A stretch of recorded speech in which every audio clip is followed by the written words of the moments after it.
महाराज भरत जी भगवान ऋषभदेव जी के ज्येष्ठ पुत्र थे। भगवान ऋषभदेव ने संकल्प मात्र से भरत जी को पृथ्वी की रक्षा करने की सामर्थ्य प्रदान कर राजा के पद पर आसीन किया था। भरत जी का विवाह विश्वरूप की कन्या पंचजनी से हुआ। पंचजनी और भरत जी के 5 पुत्र हुए, जो सभी भरत जी के समान ही थे। जिस भूभाग का नाम पहले अजनाभवर्ष था, वह भरत जी के नाम पर भारतवर्ष कहलाया। भरत जी जब राजा बने, तब उनके नाम से ही इस देश का नाम भारतवर्ष प्रसिद्ध हुआ। महाराज भरत स्वभाव से ही भगवत भजन परायण, नीति ज्ञान संपन्न और अपने पितामहों की भांति राज्य संचालन में निपुण थे। उन्होंने बड़े वात्सल्य भाव से प्रजा का पालन किया और अनेक यज्ञों का अनुष्ठान भी किया। जब वे भगवान के लिए यज्ञ करते थे तो भाव में इस प्रकार तन्मय हो जाते कि उनके ध्यान में भगवान हर समय उपस्थित रहते। ऐसा प्रतीत होता जैसे भगवान उनके सामने ही विराजमान हैं। उनकी भक्ति दिन प्रतिदिन बढ़ने लगी। 1 करोड़ वर्ष तक स्वस्थ रहकर उन्होंने राज्य किया।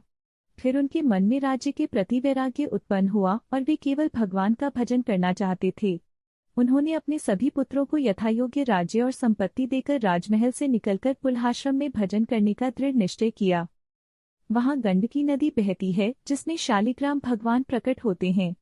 वह एक अत्यंत पवित्र नदी है। वहां पुलहाश्रम में अनेक ऋषियों के आश्रम हैं। भरत जी वहीं एकांत में रहने लगे और जंगली पत्र, पुष्प, तुलसी दल, जल, कंद और मूल फल आदि से भगवान की आराधना करने लगे। अब तो भजन में उन्हें इतना आनंद प्राप्त होने लगा कि उन्हें यह भी स्मरण नहीं रहा कि वे कभी राजा थे। उनके हृदय में एकमात्र भगवान की सेवा की लगन रह गई थी। वे रोमांचित हो जाते, आंखों से अश्रु बहते और हृदय प्रेम से द्रवित हो उठता। उनका शरीर पुलकित हो उठता, गला रुंध जाता, आंखों में आंसू भर आते। भगवान के चरणारविंद का ध्यान करते हुए वे आनंद में लीन हो जाते। वे त्रिकाल स्नान करते, प्रातः, दोपहर और संध्या तीनों समय। गंडकी नदी में स्नान करते समय वे शरीर पर कृष्णामृग चरण धारण करते। वे 3 मुहूर्त तक जल में खड़े होकर जप करते, जिससे साधना में विशेष प्रभाव उत्पन्न होता। एक दिन वे नदी में स्नान कर रहे थे और 3 मुहूर्त तक जल में खड़े होकर जप कर रहे थे। उसी समय एक गर्भवती हरिणी प्यास से व्याकुल होकर जल पीने आई। तभी एक भीषण सिंह की गर्जना सुनाई दी। डर के मारे वह हरिणी उछलकर छलांग लगाने लगी, जिससे उसका गर्भ नदी की धारा में गिर गया और वह स्वयं भी मर गई। भरत जी ने यह सब देखा और तुरंत अपने मंत्र जप को छोड़कर उस मृग शावक को अपनी गोद में उठा लिया और अपनी कुटिया में ले आए। शावक छोटा और कोमल था, उसे देखकर उन्हें अत्यंत वात्सल्य और स्नेह अनुभव हुआ। अब धीरे धीरे उनका मन उसी मृग शावक में रमने लगा। वे उसे गोदी में रखकर, सीने से लगाकर चूमते और दुलार करते। हरिण के शावक है निर्भर है। मैं ही इसका माता, पिता, बंधु, संगी हूँ। यह मुझसे अत्यधिक स्नेह करता है। अब वे हरिण के बच्चे को अपने कंधे पर बिठाकर घूमते, घास खिलाते और प्रेम से उसका पालन करते। यहाँ तक कि स्नान करते समय भी वे उसे गोदी में लेकर डुबकी लगाते। जब कभी वह मृग शावक उनसे दूर चला जाता तो भरत जी अत्यंत व्याकुल हो जाते। वे रोने लगते, ईश्वर से प्रार्थना करते कि हे प्रभु, मेरे उस शावक की रक्षा करना। कहीं भेड़िया या अन्य हिंसक पशु उसे न खा जाए। उनका चित्त भगवान की बजाय अब उस शावक में पूरी तरह रम गया। यह अत्यंत आश्चर्य की बात थी कि जिसके लिए उन्होंने राज्य, परिवार, पुत्रों और भोगों का त्याग किया, उसी भगवत भजन से अब उनका चित्त हट गया। उनका चित्त व्याकुल हो गया। मृग शावक के प्रति इतना प्रेम हो गया कि प्रारब्ध में ही मृग शावक आ गया। हिरण शावक के कारण उनकी भगवत आराधना, योग अनुष्ठान सब कुछ व्यर्थ हो गया। उसी का चिंतन, उसी की स्मृति। एक हिरण के शिशु ने महान योग निष्ठा को गिरा दिया। जिन्होंने भगवान की प्राप्ति के लिए पुत्र, पत्नी आदि के मोह का त्याग किया, वे भरत जी एक मृग में आसक्त हो गए। राजर्षि भरत हिरण रूपी विघ्न के वशीभूत होकर भगवत योग से भ्रष्ट हो गए। जब मृत्यु समीप आई, तब उनके सामने वह मृग शावक था। भरत जी की दृष्टि उसी पर लगी थी, चित्त उसी में लगा था। वे सोच रहे थे, मेरे बाद इसका पालन कौन करेगा, इसे दुलार कौन देगा। और इसी चिंतन में उन्होंने शरीर त्याग दिया। मरण के समय जैसी भावना, वैसा ही अगला जन्म। भरत जी की मृत्यु एक सामान्य पुरुष जैसी हो गई और उसी भाव के कारण उन्होंने मृग शरीर को प्राप्त किया। भगवत भजन कभी व्यर्थ नहीं जाता, इसलिए मृग शरीर में भी उन्हें अपने पूर्वजन्म की स्मृति रही। उन्होंने बहुत पश्चाताप किया। मैं महाराज भरत, जो भगवत आराधना में लीन था, वह एक मृग शिशु की आसक्ति के कारण मृग बन गया। उस पश्चाताप में उन्होंने संकल्प किया अब किसी भी वस्तु में आसक्ति नहीं होगी। मृग शरीर में रहते हुए भी वे गंडकी नदी के किनारे भजन करते, सूखी घास खाते ताकि दोबारा आसक्ति न हो जाए। और फिर एक दिन उस मृग शरीर का परित्याग हुआ। उसी पुण्य के प्रभाव से भरत जी को अगले जन्म में जड़ भरत रूप में मनुष्य शरीर प्राप्त हुआ। भरत जी का जन्म एक अत्यंत तपस्वी ब्रह्मर्षि के घर हुआ। उनका नाम जड़ भरत पड़ा। वे समस्त ब्राह्मण गुणों से संपन्न एक महान कुल में उत्पन्न हुए। महाराज भरत, जो पूर्वजन्म में मृग देह में थे, इस जन्म में एक ब्रह्मबोध संपन्न महापुरुष के रूप में जन्मे। उन्हें इस जन्म में कोई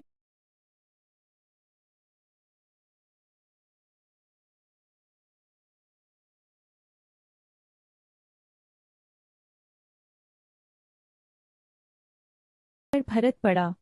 वे समस्त ब्राह्मण गुणों से संपन्न एक महान कुल में उत्पन्न हुए। महाराज भरत, जो पूर्वजन्म में मृग देह में थे, इस जन्म में एक ब्रह्मबोध संपन्न महापुरुष के रूप में जन्मे। उन्हें इस जन्म में कोई विशेष अध्ययन की आवश्यकता नहीं पड़ी, क्योंकि मृग देह में ही उनका भजन पूर्ण हो गया था। यद्यपि सामान्यतः पशु देह में भजन नहीं होता, किंतु भरत जी ने राजर्षि रूप में जो भजन और परहित के लिए जीवन अर्पण किया था, उसी पुण्य प्रभाव से मृग देह में भी भजन और पूर्वस्मृति बनी रही। परिणाम स्वरूप इस जन्म में भी उन्हें पूर्ण स्मरण था कि मैं राजर्षि भरत था, मुझसे एक चूक हुई और मैं मृग बना, अब ब्रह्मर्षि के कुल में जन्मा हूँ। पूर्वजन्म की स्मृति होने के कारण वे किसी भी विघ्न से बचने हेतु पागल जैसी वृत्ति अपनाते। बाल्यकाल से ही उनका संपूर्ण जीवन भगवत भक्ति में लीन था। होठ बंद, पागलों जैसी चेष्टाएं, बस श्री भगवान के चरणों का स्मरण, सब कुछ ऐसे करते कि कोई उन पर स्नेह न करे, कोई अपनापन न दिखाए। उनके पिता उन्हें अत्यंत प्रेम करते थे, क्योंकि वे जान गए थे कि यह कोई साधारण बालक नहीं, ब्रह्मबोध संपन्न महापुरुष है। किंतु अन्य लोग उन्हें पागल मानते। उनके पिता ने उन्हें बार बार समझाया और व्रत नियम आदि सिखाने का प्रयास किया, पर भरत जी हर उपदेश के विपरीत आचरण करते। क्यों? ताकि न पिता को मुझसे आसक्ति हो और न मुझे उनसे। गायत्री मंत्र सिखाने का भी प्रयास किया गया, पर 4 महीने तक उन्हें एक भी छंद याद नहीं हुआ। बसंत, ग्रीष्म, वर्षा हर ऋतु में प्रयास किया गया, किंतु भरत जी पागलों जैसी चेष्टाओं में लगे रहते। पिता को गहरा दुख हुआ कि मेरा पुत्र पागल है, फिर भी उन्हें यह भी आभास था कि यह बालक कुल को पवित्र कर देगा। पिता के स्वर्गवास के बाद भरत जी पूर्णतः स्वतंत्र हो गए। उनके अलावा कोई उन्हें प्रेम नहीं करता था, पिता ही थे जो प्यार करते थे। अब उनकी माँ की भी मृत्यु हो गई। उनके भाई उन्हें मूर्ख और पागल समझते थे, जबकि वे सिद्ध महापुरुष थे। इस अज्ञानता के कारण भाई उन्हें अपमानित करते, बासी खाना देते, पशुओं की भांति व्यवहार करते। कोई उन्हें काम पर लगा देता, कोई अपमान करता, कोई मारता, कोई थूक देता, किंतु भरत जी को मान अपमान का कोई भार नहीं रहता, क्योंकि उनका देहाभिमान पूर्णतः नष्ट हो चुका था। वे आत्मबोध की परास्थिति में स्थित थे। भरत जी जानबूझकर वही चेष्टाएं करते जिससे लोग उन्हें मूर्ख, पागल समझें। कोई उन्हें मजदूरी में लगाता, चारा कटवाता, गोबर फेंकवाता और अंत में जला भुना बासी अन्न उन्हें खाने के लिए दे देता। वे कभी न स्नान करते, न वस्त्र बदलते, न हाथ मुंह धोते, सभी ऋतुओं में खुले शरीर विचरण करते। उनका शरीर अत्यंत पुष्ट, हष्ट-पुष्ट था, किंतु किसी प्रकार की आसक्ति नहीं थी, न स्वाद की, न सम्मान की। ब्रह्म ज्ञान की पराकाष्ठा पर स्थित वे केवल 2 वस्त्रों में रहते, एक मैला यज्ञोपवीत और एक वस्त्र कमर पर। बाहर से जो लोग देखते, वे यही समझते कि यह पागल है। कोई काम कराता, कोई गाली देता, लेकिन भरत जी शांति से सब स्वीकार करते। जब उनके भाइयों ने देखा कि लोग इन्हें मजदूरी कराकर भोजन दे देते हैं, तो उन्होंने बुलाया और कहा, चलो खेत में काम करो। उन्होंने इन्हें खुदाई करने को कतल होनी थी, वहां कोई जैसा गड्ढा बना दिया, और जहां खुदाई जरूरी नहीं थी, वहां खोदते चले गए, क्योंकि उन्हें पता नहीं चलना चाहिए था कि यह व्यक्ति बुद्धिमान है। सबको यही लगे कि वह पागल ही है। क्यारियों को ठीक करने की बजाय उन्होंने सभी क्यारियों में कुएं जैसी खुदाई कर दी। भाई उन्हें डांटते, धक्का मारते। भोजन में भी उन्हें कुछ नहीं देते, सिर्फ सूखी भूसी, भुने हुए उड़द और चावल की कनकी, ऐसा भोजन जैसे जानवरों को दिया जाता है, या फिर पके हुए अन्न की जली हुई खुरचन, यह तक दे देते। वे उसे भी अमृत के समान स्वीकार करके प्रारब्ध मानकर खा लेते थे। उनके भाइयों ने उनके आचरण देख उन्हें भगा दिया, धक्का देकर खेत के काम से निकाल दिया। कभी दूसरे भाई ने पकड़ लिया और कहा, खेत की रखवाली करो। अब वह खेत की रखवाली क्या करें? खेत एक ओर था और वह दूसरी ओर आसन लगाकर पड़े रहते। उन्हें खेत से कोई मतलब ही नहीं था। वे जो भी कार्य रहे हो, अब तो तुम्हारी गर्दन कटेगी। वह चौंका, क्यों? तो दुकानदार बोला, तुम बलि के पशु हो, तुम्हारी गर्दन कटेगी। यह सुनते ही वह आदमी दोना पत्तल वहीं फेंककर भाग गया। जब रक्षकों ने देखा कि वह भाग गया तो वे डर गए कि अगर राजा को पता चला तो उनकी ही बलि चढ़ा देगा। इसलिए उन्होंने सोचा कोई और नर जीव तुरंत पकड़ना होगा। रक्षकों ने इधर उधर दौड़ लगाई कि कोई मनुष्य मिल जाए, वरना राजा हम सबकी बलि चढ़ा देगा। कभी रात के समय उन्होंने देखा कि एक पुरुष खेत में पड़ा है, बिल्कुल पागलों जैसा दिखता है। वह कोई और नहीं, जड़ भरत जी थे। डाकुओं ने देखा, अरे यह तो बड़ा तगड़ा है, गठीला शरीर, बलवान दिखता है। सोचा देवी भी प्रसन्न होंगी, राजा भी। इसलिए बिना किसी विरोध के उसे पकड़ लिया। उन्हें भद्रकाली के मंदिर में ले जाया गया। बलि की पूरी विधि से तैयारी हुई। बढ़िया स्नान कराया गया, फूलों से अलंकृत किया गया, नए वस्त्र पहनाए गए, चंदन लगाया गया, माला पहनाई गई। फिर स्वादिष्ट भोजन, खीर, पुआ, पकवान सब परोसा गया। भरत जी ने शांत भाव से बिना कोई आग्रह सब खा लिया। फिर ढोल मृदंग बजने लगे, आरती हुई, पूजन की तलवार निकाली गई। उन्हें बलि के लिए ले जाया गया। कहा गया, सर नीचा करके बैठो। भरत जी ने बिना कोई प्रतिरोध किए शांत भाव से सिर झुका दिया। जैसे ही राजा ने तलवार उठाकर प्रहार करना चाहा, भद्रकाली के विग्रह मूर्ति में कंपन होने लगा। देवी के शरीर में ब्रह्म तेज की आग उत्पन्न हो गई। मूर्ति चीरती हुई स्वयं देवी प्रकट हो गईं। चीख पड़ी गर्जना करते हुए। वह तलवार छीन ली और अपने ही पूजा करने वालों के सिर काट डाले। भरत जी मस्ती में शांति से उठकर चल दिए। भरत जी तिलक लगे, नए वस्त्र पहने मस्ती में जा रहे थे। एक राजा पालकी में बैठकर कपिल भगवान से सत्संग करने जा रहा था। वह सिंधु सबीर देश का राजा था और उसका नाम रहुगन था। यह वही हिरण था जिसे भरत जी ने अपने कर कमलों से पोषित किया था। अब वही रहुगन राजा बना हुआ है। जब वह हिरण था तब भरत जी ने कहा था, बेटा तेरा सर्वत्र मंगल हो, अर्थात मैं तेरा सर्वत्र मंगल। इसी बीच उन्होंने देखा एक तेजस्वी युवक नए वस्त्र पहने हुए तिलक लगाए आ रहा था। सोचा बहुत हृष्ट पुष्ट है, जवान है, बैल जैसी ताकत है, ये तो बढ़िया कहार बनेगा। उसे पालकी ढोने में लगा दिया गया। आज तक भरत जी ने किसी को उपदेश नहीं दिया था। उन्हें चुपचाप कहारों के साथ जोड़ दिया गया। लेकिन भरत जी इस कार्य के योग्य नहीं थे। वे चुपचाप केवल जमीन की ओर देख रहे थे, यह ध्यान रखते हुए कि कोई जीव उनके पैर तले दब न जाए। बाकी कहार पालकी के अभ्यास में शिक्षित थे। भरत जी इतने बलवान थे कि जब वे कदम रोकते तो बाकी 3 कहारों के कदम भी रुक जाते। राजा रहुगन ने कहा, क्या प्रमाद है? पालकी डोल रही है, हिल रही है। कहारों ने डरते हुए कहा, महाराज की जय हो। आप चाहे तो दंड दें, लेकिन हम निर्दोष हैं। जो नया कहार आया है सारा दोष उसी का है। वह हम तीनों की तरह तालमेल से नहीं चल रहा। राजा रहुगन को लगा कि यह तो हमारी पूरी पालकी सेवा में विघ्न डाल रहा है। क्रोधित होकर उसने व्यंग्य से कहा, अरे भैया, तुम्हें देखकर लगता है तुम बहुत दुबले पतले हो। क्या तुम थक गए हो? लगता है तुम्हारे साथियों ने सहारा नहीं दिया। लगता है तुम अकेले ही पालकी उठाए हुए हो। इस प्रकार बार बार ताना मारते रहे, लेकिन जड़ भरत जी चुप थे। उन्होंने कुछ भी न कहा। भरत जी की दृष्टि में शरीर और पालकी एक समान थे, दोनों पंचभूतों से बने हुए, दोनों अविद्या के कार्य। बोलने वाला भी अविद्या में लिप्त, इसलिए कुछ बोले नहीं। लेकिन पालकी अब भी सीधी नहीं चल रही थी। कई चींटियां एक साथ एक पंक्ति में चल रही थीं। भरत जी ने एक छलांग मारी, क्योंकि वे किसी जीव को नहीं कुचलना चाहते थे और बाकी कहार उन्हें पकड़ नहीं पाए।